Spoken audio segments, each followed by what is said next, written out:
Ce journal vous est offert par DACO SARL, société d'expertise comptable et de fiscalité.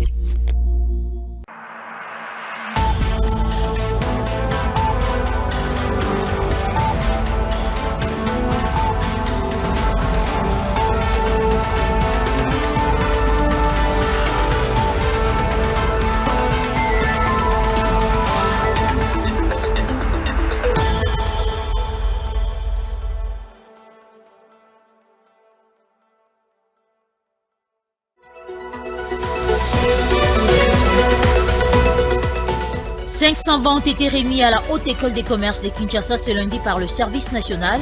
C'est le général Jean-Pierre Kassongo Kabwi qui a procédé à la remise de ce lot important des bancs conçus par les bâtisseurs de la nation au directeur général de cet établissement d'enseignement supérieur, Edson Sebingunda. Ce geste s'inscrit dans la vision du président de la République démocratique du Congo, Félix-Antoine Tshisekedi Tshilombo, qui veut améliorer la qualité des infrastructures dédiées à l'enseignement.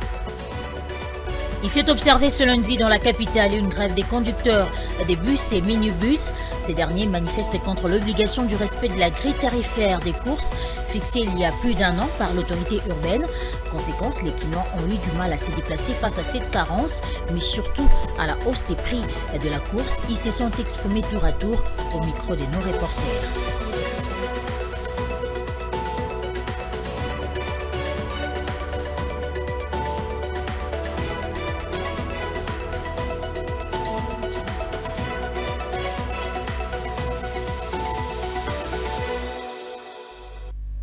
Merci de nous avoir choisis pour vous informer, mesdames et messieurs, et bienvenue à tous.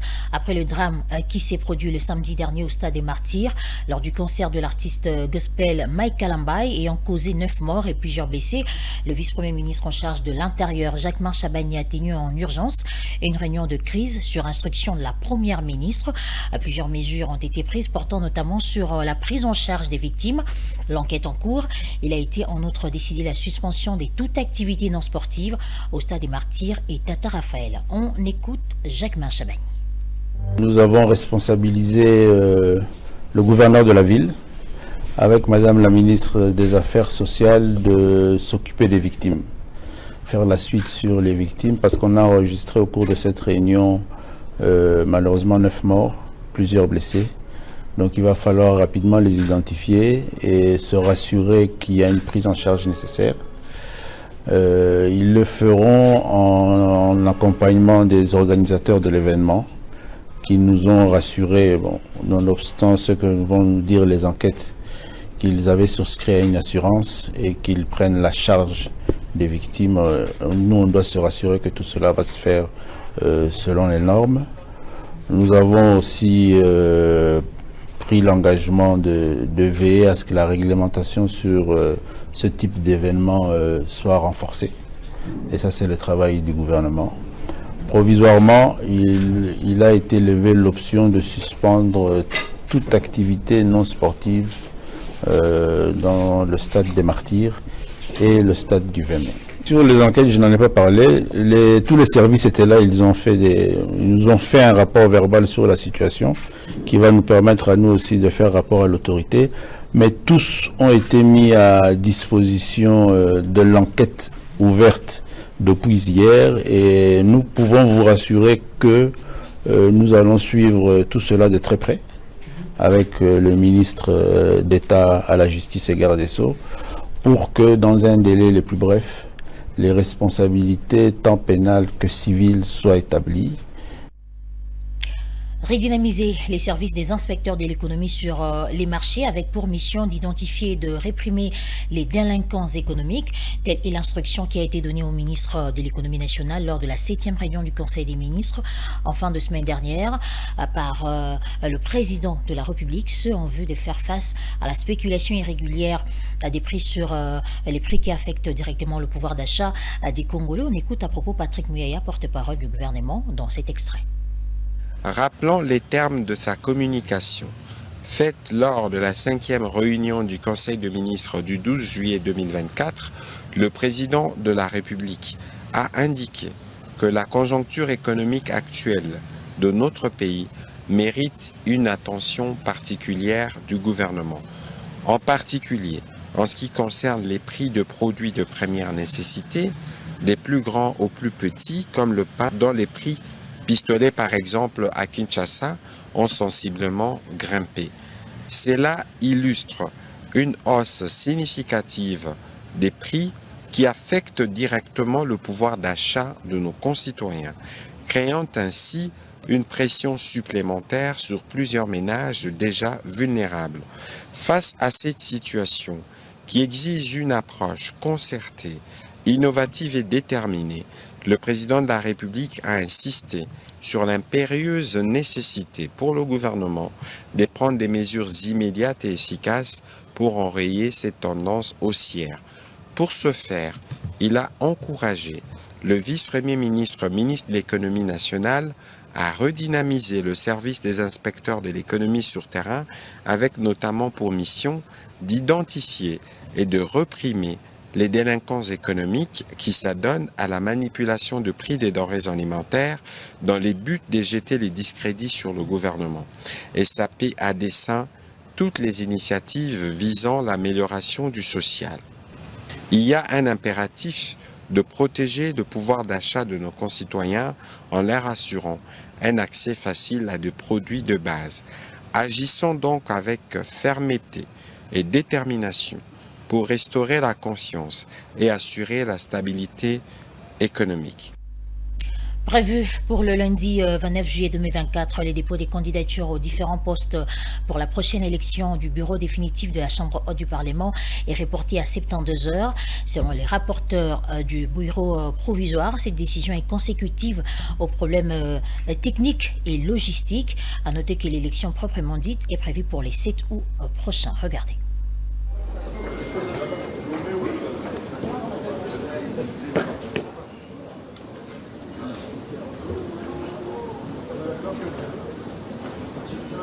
Le dépôt des candidatures aux différents postes de membres du bureau définitif de la Chambre haute du Parlement a été reporté pour 72 heures.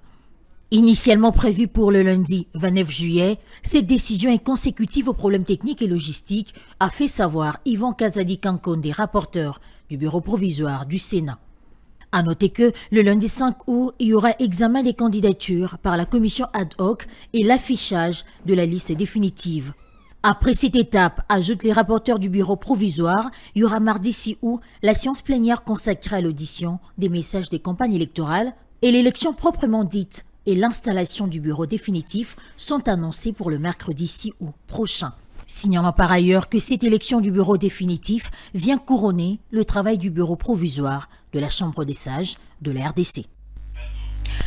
Comment arriver à matérialiser le programme du président de la République Félix Tshisekedi concernant la création des 6 millions d'emplois d'ici 2028?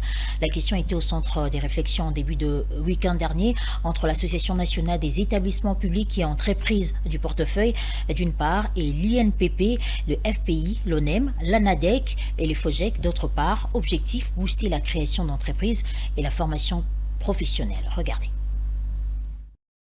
Conformément à l'une de ses missions consistant à soutenir les programmes visant à l'amélioration des conditions économiques de ses membres et dans les soucis de contribuer à la matérialisation de la vision du chef de l'État sur la création des 6 millions d'emplois pendant ce deuxième quinquennat, l'Association des établissements publics et entreprises du portefeuille a réuni autour d'elle ce vendredi 26 juillet l'institution des formations professionnelles qui est l'INPP, les structures de financement des projets que sont le FOGEC et le FPI, l'organe de prospection et de placement de la main-d'œuvre, qu'est l'ONEM, et enfin l'ANADEC, qui s'occupe de l'encadrement et du développement de l'entrepreneuriat. Autour de Patrick Ngouloum Biobaroul, ces structures ont réfléchi spécialement sur les questions liées à la formation professionnelle et à la création d'entreprises. Dans le souci de matérialiser la vision du chef de l'État sur la création de 6 millions d'emplois, l'ANEP aujourd'hui s'est dit que la création d'emplois, c'est d'abord une affaire de la formation professionnelle. Et la formation professionnelle en République démocratique du Congo, c'est l'INPP, qui est le centre de formation de référence de la formation professionnelle en Afrique centrale. Pour ce faire, l'INPP a mis en place un vaste programme, pouvant permettre aux stagiaires, aux étudiants de cet institut, de pouvoir, à la sortie de la formation, d'être des créateurs d'emplois au lieu d'être des demandeurs d'emploi.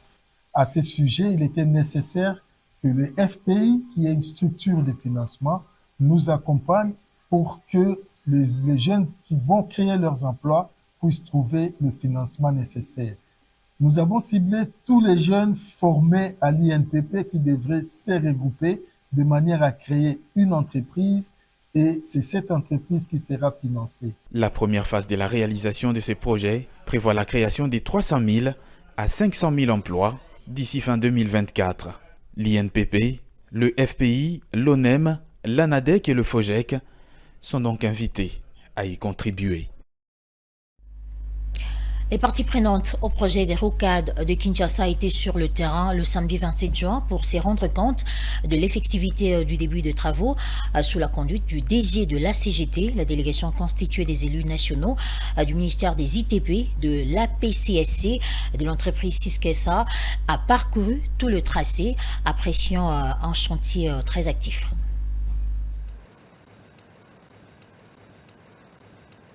Ils étaient trois, ces élus nationaux en vacances parlementaires, qui ont sollicité de l'Agence congolaise des grands travaux une visite du chantier des rocades de la ville de Kinshasa. Serge Condé, élu des Sakana dans le Haut-Katonga, Joseph Bakangia, élu des Rungu dans le Haut-Touélé, et Patrick Monyomu, élu de Goma au Nord Kivu. L'ingénieur Nico Nzaounzaou, directeur général de l'Agence congolaise des grands travaux qui a accédé à cette demande, les y a conduits dans la matinée du samedi 27 juillet, accompagné de certains collaborateurs, dont son adjoint. Un mois après le lancement officiel de ces travaux par le président de la République, le chantier est déjà très actif. Au point kilométrique 12 du projet, s'est fait la construction de la base vide du Grec 8 avec l'installation de deux centrales, dont l'une produira du béton et l'autre des enrobés. Au point kilométrique 13 plus 400, se font les travaux de terrassement sur la voie de déviation en vue d'obtenir un rayon de courbure adéquat et au point kilométrique 15 plus 500, ce sont d'autres travaux de terrassement qui se pratiquent. Au point kilométrique 16 plus 600, ils ont assisté aux travaux de construction des caniveaux qui reçoivent déjà les crépissages intérieurs. Un peu plus loin, au point kilométrique 16 plus 800, l'entreprise CREC 8 poursuit avec les travaux de stabilisation et de lutte anti-érosive. Un chantier très actif, salué par les trois députés nationaux. Alors il était question pour nous, pendant ces vacances parlementaires, d'initier cette tournée pour voir réellement ce qui se passe. Parce que très souvent, il y a des projets qu'on annonce et le suivi n'a jamais été là.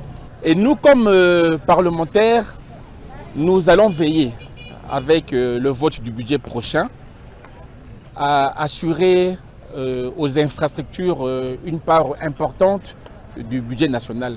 Moi, je souhaiterais à ce que le gouvernement ne se limite pas seulement pour ces trois projets. Le Congo est grand, prochainement, pourquoi pas aller dans la grande province orientale, dans l'Équateur, mais aussi chez nous, du Kivu. Sur la rocade sud-ouest, où travaillera l'entreprise CREC 4, sur le contrôle de la firme BK, l'on est déjà à l'étape de l'installation de la base vie qui contiendra un espace de stockage de matériel, des logements pour les ouvriers, une centrale en béton, une centrale d'enrobés et même un jardin qui fournira des légumes aux ouvriers. Le syndicat de l'inspection générale des finances a organisé la deuxième journée scientifique de l'IGF le jeudi 25 juillet 2024 dans l'amphithéâtre Félix-Antoine Tshisekedi. Il s'agissait d'une journée de présentation et d'exposition d'œuvres scientifiques produites par les inspecteurs de l'IGF. Cette cérémonie a été présidée par le secrétaire général du CIF, Baudouin Kitenge, en présence de coordonnateurs, des inspecteurs, Herman Yeleza et toute la communauté de ce service de contrôle de gestion des finances publiques.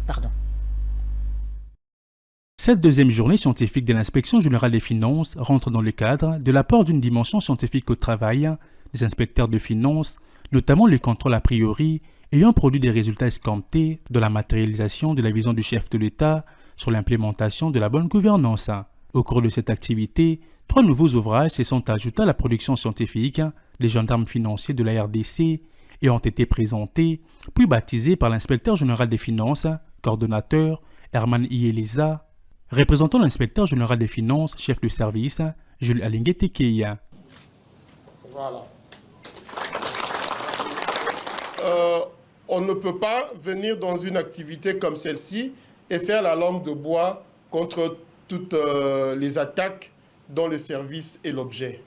Aujourd'hui, on croit qu'on s'attaque à son animateur principal, alors que consciemment, on sait que c'est faux. C'est une étape pour aller après s'attaquer au service, parce qu'on dit, OK, qu'ils rentrent là d'où ils étaient. Hein, en fait, c'est cette étape-là, et c'est pour ça que nous pensons que nous devons fustiger cela.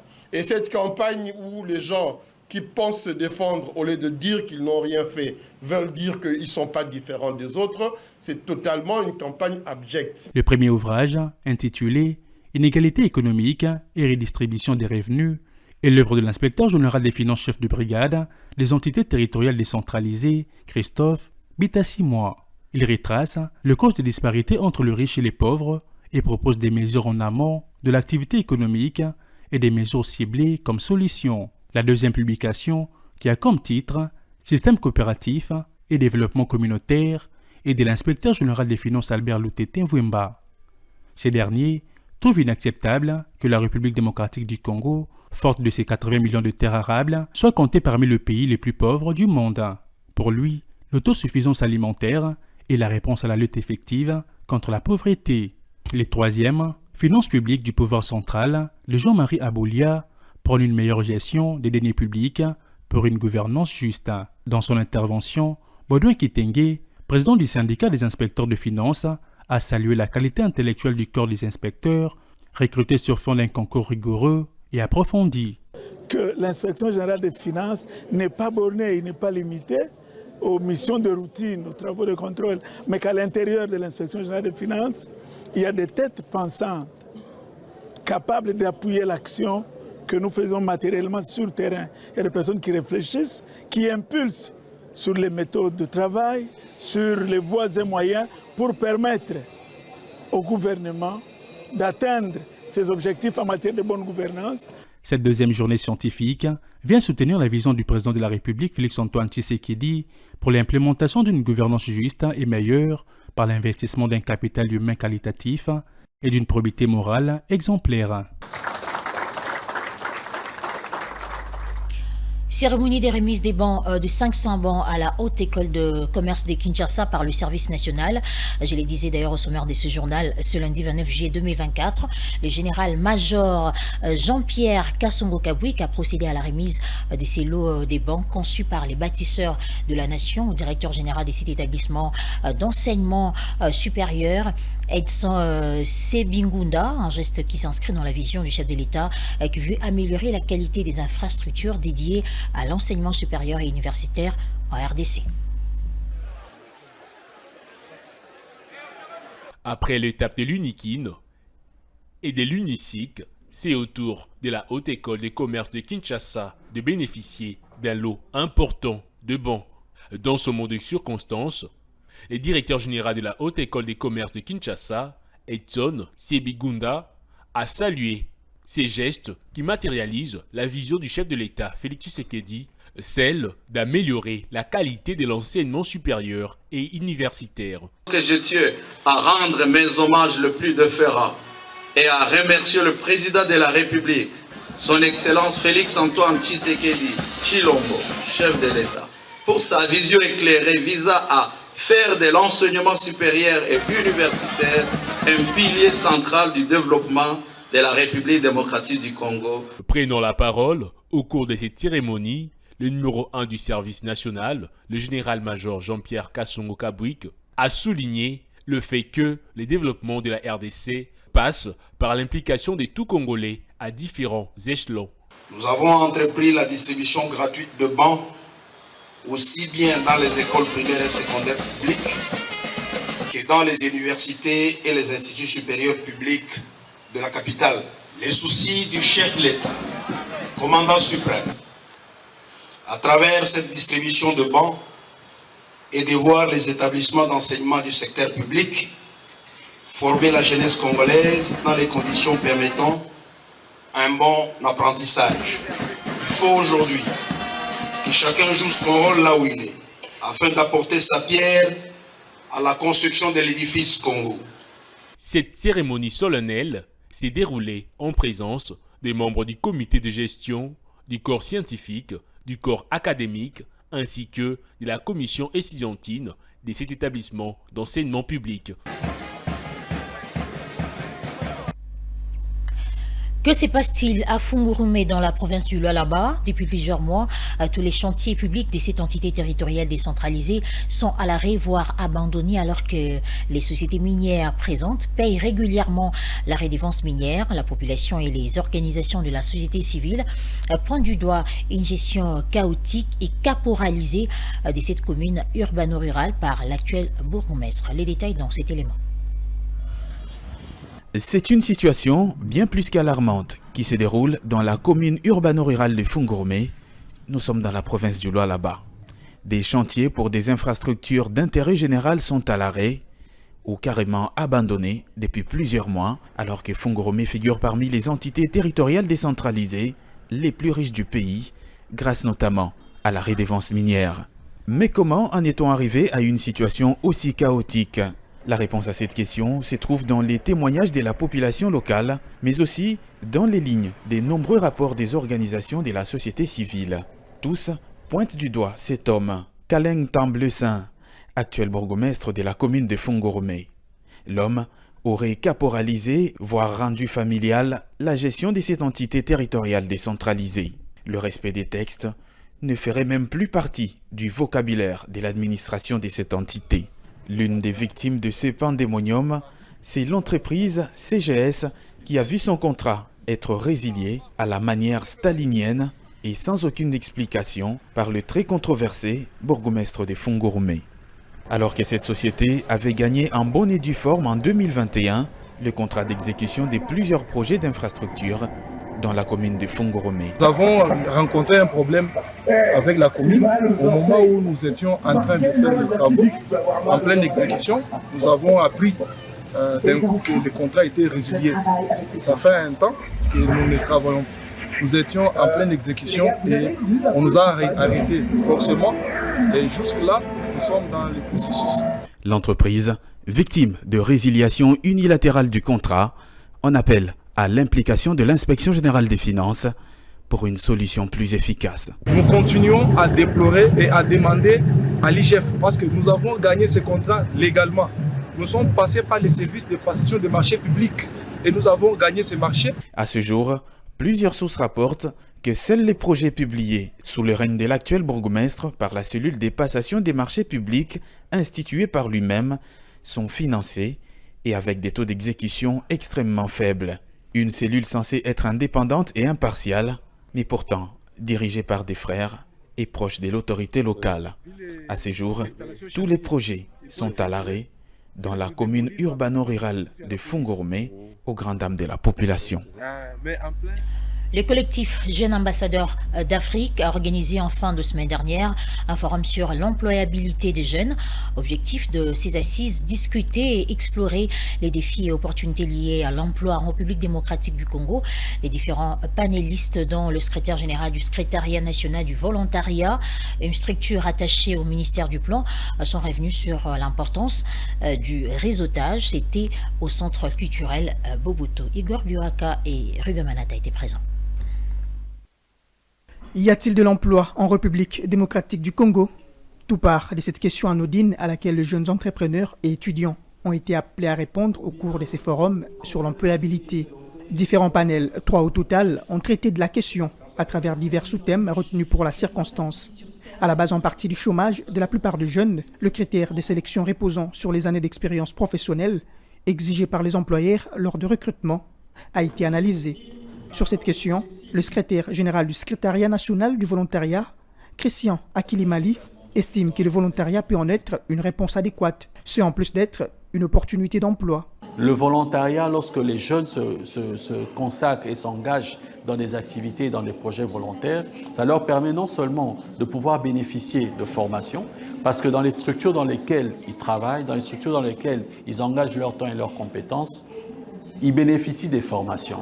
Le volontariat également nous permet non seulement de pouvoir créer le networking et un réseautage, qui est assez important aujourd'hui. Revenant sur la même problématique, Grace Kasessoula, l'une des panélistes, a appelé les jeunes à plus d'initiatives. Il y a le réseautage qui est un aspect très très important. Il faut savoir créer un réseau pour pouvoir s'orienter et savoir aussi également ce qu'on veut. Parce que quand on sait ce qu'on veut, on sait qui on a besoin de rencontrer, on sait avec qui on aimerait travailler et où on aimerait travailler.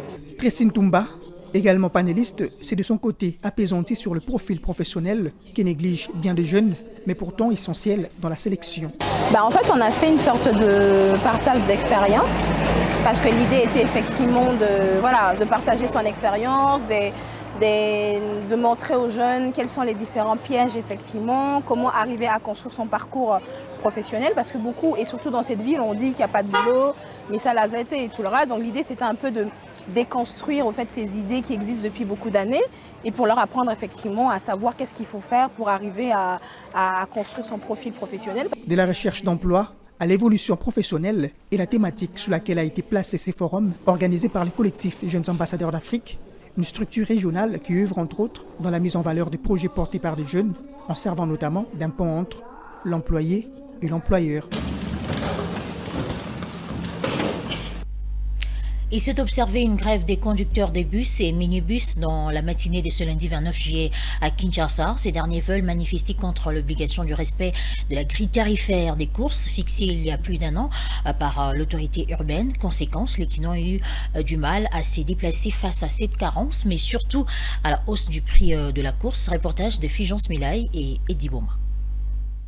Les habitants de Kinshasa se sont confrontés à une grève des conducteurs de bus et minibus ce lundi. Les arrêts de bus, inondés par des personnes en quête des véhicules de transport en commun, absents de la circulation.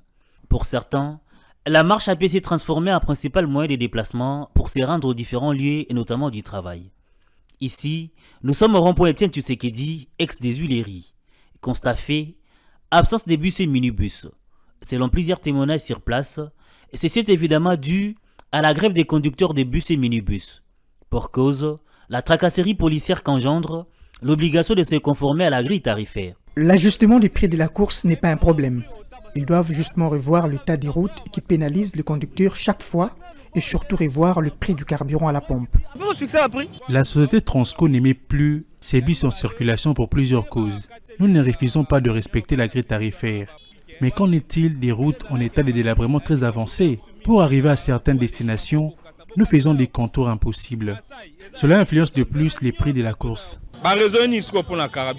Pour les Kinois approchés, victimes de cette situation, l'État doit s'imposer coûte que coûte et trouver rapidement une alternative à cette crise des transports. L'ambiance est vraiment compliquée par rapport à l'état normal des choses parce que nous observons qu'avec l'État, il y a une imposition compliquée. J'ai pris à peu près 3-4 transports pour arriver là où je suis arrivé suite à ce que il y a un problème de réduction des prix. Donc nous demandons au ministre des Transports de s'imposer et de renforcer les engins. Puisque les problèmes que nous avons au Congo, parce que chez nous ici, nous n'avons pas les engins publics de l'État. Cette situation implique l'autorité de l'État. Je me retrouve ici sur le rond-point Huileries, indépendamment de ma volonté. Ceci influence mes dépenses du jour à la hausse, juste pour les transports. J'accuse l'État d'être responsable de cette gangrène. Signé le 7 mars 2023, l'arrêté de l'ancien gouverneur Jean-Tini Ngobilambaka sur la grille tarifaire des transports à Kinshasa fixe les prix des principales courses. Par exemple, les trajets gare centrale Ndjili-Sainte-Thérèse revient à 1000 francs congolais, gare centrale Petro-Congo à 1000 francs congolais et gare centrale UPN à 1000 francs congolais. La grille à laquelle les conducteurs des véhicules de transport en commun ne veulent se conformer. Mesdames et messieurs, place à présent à la revue de presse.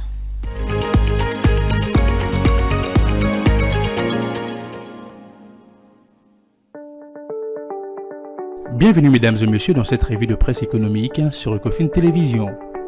Débutons avec Forum des As qui titre sa 8e page. Le ministre Kibasa Maliba prend part au forum sur la coopération numérique sino-africaine.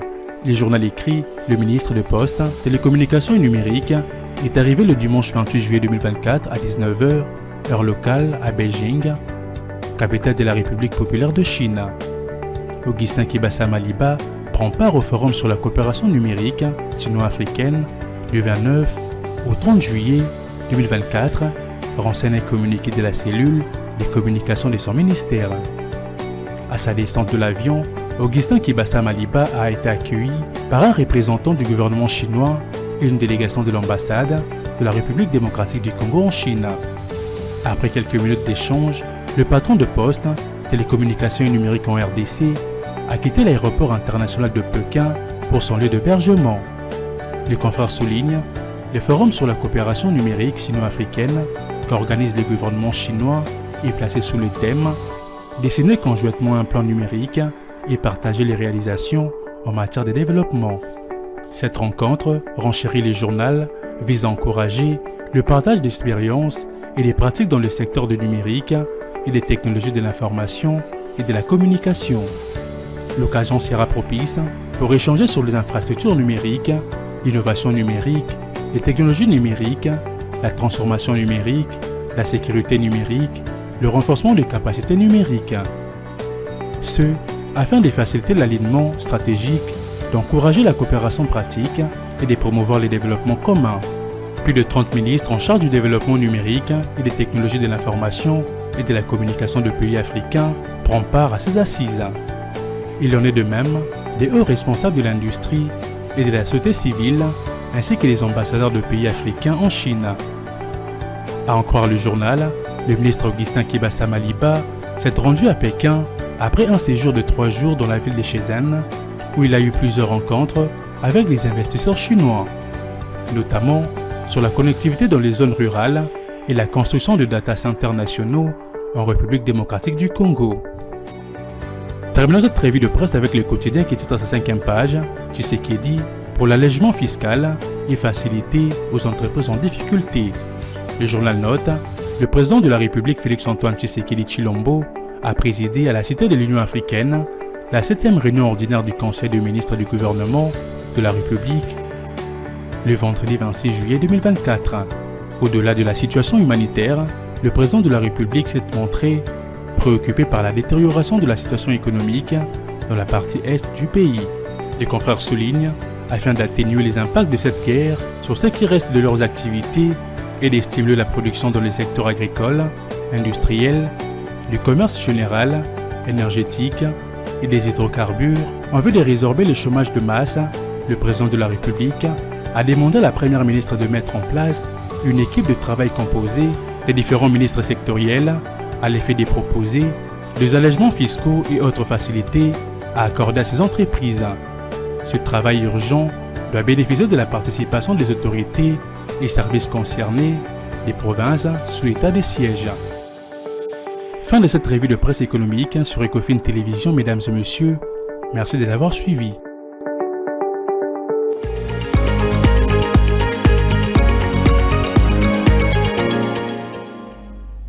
Ce journal est terminé, mais avant de nous quitter, je vous rappelle les principaux titres. 500 bancs ont été remis à la Haute École des commerces de Kinshasa ce lundi par le service national. C'est le général Jean-Pierre Kasongo Kabwi qui a procédé à la remise des lots importants des bancs conçus par les bâtisseurs de la nation au directeur général de cet établissement d'enseignement supérieur, Edson Sebingunda. Ce geste s'inscrit dans la vision du président de la République démocratique du Congo, Félix-Antoine Tshisekedi Tshilombo, qui veut améliorer la qualité des infrastructures dédiées à l'enseignement. Il s'est observé ce lundi dans la capitale une grève des conducteurs des bus et minibus.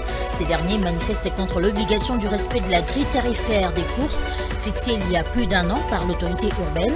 Conséquence, les clients ont eu du mal à se déplacer face à cette carence, mais surtout à la hausse des prix de la course. Ils se sont exprimés tour à tour au micro de nos reporters.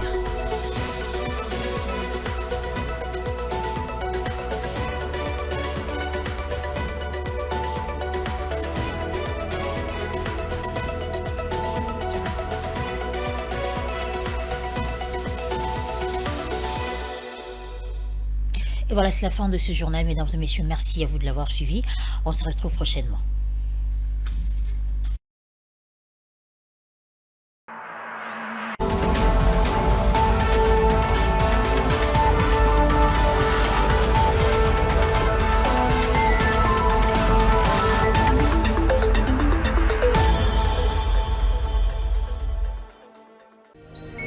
Ce journal vous a été offert par DACO SARL, société d'expertise comptable et de fiscalité.